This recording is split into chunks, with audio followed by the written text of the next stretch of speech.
Welcome to Luca and Miguel. Enjoy the video. You start by opening the linked spreadsheet from the form. This immediately shows response rows. Once done, make sure you're signed into the correct Google account and have edit permissions, because you'll need to change headers and formulas. If the sheet doesn't exist, click the green Sheets icon to create it. That preserves live connection. You're taking control now. Rename columns if needed, but don't change the form response column names yet, or the automatic mapping could break.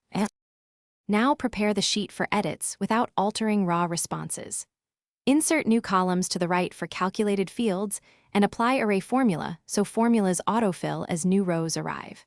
Use IFR around calculations to avoid ugly errors, and VLOOKUP or index/match to enrich responses from lookup tables. Protect the original response columns or move working formulas to a separate tab linked by formulas, so incoming responses never overwrite your logic. This keeps the live feed intact while you process data. To finish, validate your formulas across multiple sample rows and then submit a dummy response to see live behavior. Once confirmed, tidy headers, freeze the top row, and set sharing settings so collaborators can view or edit safely.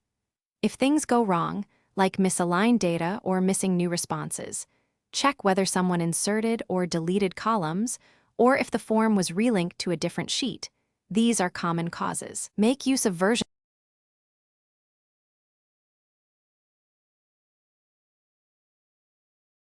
Thanks for watching and please subscribe. It's the best investment you'll ever make.